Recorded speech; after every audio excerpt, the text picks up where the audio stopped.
Welcome to Sportpen. Great to be here. Today we're really getting into the story of the 2018 France national team. It's more than just winning the World Cup, isn't it? It's about how they kind of cemented themselves as legends. Absolutely. It's about those moments, that sheer grit, you know, and performances that really did change the game. We're trying to figure out what makes a team truly great. Exactly. How some teams just rewrite the whole narrative. So let's dive in. Okay. Their journey, the road to that final. Let's start with the group stage. Group C. They got through, beat Australia, Peru, drew with Denmark. Seemed fairly solid. Yeah, solid, maybe not spectacular at that point, but they did what they needed to do, which is crucial. Built some momentum. And then the round of 16 Wow. against Argentina. Oh, that match. 4-3. A total roller coaster. That felt like more than just a win, didn't it? It felt like a statement. Definitely a statement. Even with Messi on the pitch, France just had this directness, this speed that Argentina couldn't really cope with. And they were willing to let Argentina have the ball sometimes, weren't they? They were. It was classic counterattacking football. You need incredible discipline for that and real trust between the players, knowing you can hit hard and fast when you win it back. So they carry that momentum forward. Quarterfinals against Uruguay. Another tough opponent, very organized. And France get a 2-0 win. Griezmann played a big part, though, that second goal. Maybe a bit fortunate. A little bit, yeah. A helping hand from Muslera in goal. But look, you make your own luck sometimes, right? And Griezmann was there. True. And it showed they could win even when not playing, champagne football. They found a way. That's the mark of champions, isn't it? Yeah. Mental strength, which they needed against Belgium in the semifinal. Yeah, that was tight. 1-0. A real tactical grind. It really was. Functionality over flair, you could say. Very much in the mold of their manager, Didier Deschamps. That's his style, isn't it? Right. Pragmatic, solid at the back, capitalize on your chances. Exactly. Build from a strong defense, then use the pace, Mbappe especially, and the intelligence of Griezmann on the break. And they were so clinical. I remember reading they averaged fewer shots per goal than most teams. That's right. Efficiency was key. They didn't waste opportunities. And set pieces, too. They scored quite a few from corners and free kicks. Absolutely. That shows detailed preparation. In a World Cup, those fine margins, those set plays, they can make all the difference. It all adds up. Okay, so they've navigated the knockouts. They reached the final. Moscow. Luzhniki Stadium. Against Croatia. A huge occasion. That stadium, renovated for the tournament, packed to the rafters. Amazing atmosphere, I bet. And the final itself. Oh. It had a bit of everything, starting almost immediately. Yeah, that early lead for France. An own goal. From Mandzukic, of all people. After a free kick that, well, let's say it was debated. It was controversial, yeah, whether the foul should have been given. But France won't have cared much then. An early lead in a final is massive. But Croatia, they weren't going to roll over. They came right back. Yeah. Great strike. Yeah. Low shot, powerful, showed real character to equalize so quickly. What then? More drama. The handball. VAR. Uh-huh. The video assistant referee gets involved. Perry-ish again, handball in the box.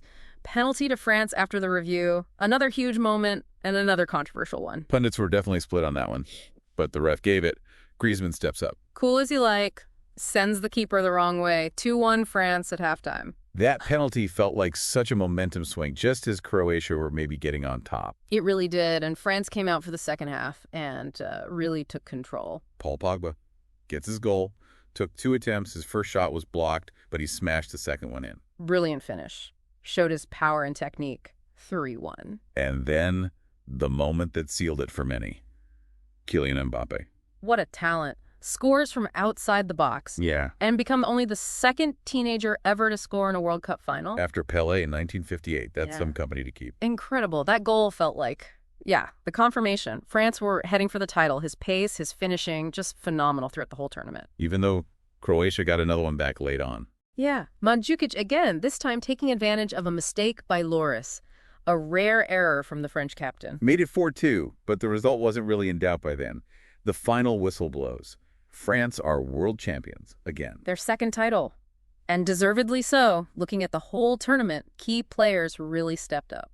We mentioned Mbappe. Griezmann was immense too, wasn't he? Not just scoring, but his overall play, dropping deep, linking things up. He really adapted his role, almost like an all-purpose attacker and midfielder rolled into one. Crucial. And Pogba in midfield was dominant, especially in that final. Yeah, absolutely. Now, beyond the pitch, this win, it sparked a lot of conversation, didn't it, about identity in France. It did. The team was incredibly diverse. So many players with immigrant backgrounds reflecting modern French society. It brought back memories of the 1998 team, the Black Blanc Beurre idea, black-white Arab symbolizing unity. Exactly. But it's complex, isn't it? That acceptance of multicultural identity hasn't always been straightforward in France. It's an ongoing discussion. It definitely is. Sport often holds up a mirror to society, doesn't it? Showing the celebrations, but also the underlying tensions or dialogues. For sure. And the global impact was huge. Hundreds of millions watching that final. Incredible viewership. And the celebrations in France, Paris, the Champs-Élysées packed. Pure joy for the most part. Yeah, mostly huge celebrations, though there were some unfortunate, isolated incidents of unrest later on. But overwhelmingly, it was a moment of national pride. And respect for Croatia, too. They had an amazing run. Absolutely. But I think one of the biggest takeaways from this French team, for me at least, was the teamwork. Oh, definitely. In an era obsessed with superstars, they really showed the power of the collective. Every player knew their job and did it. That idea of fulfilling your role for the greater good. It wasn't just about Mbappe's speed or Griezmann's goals.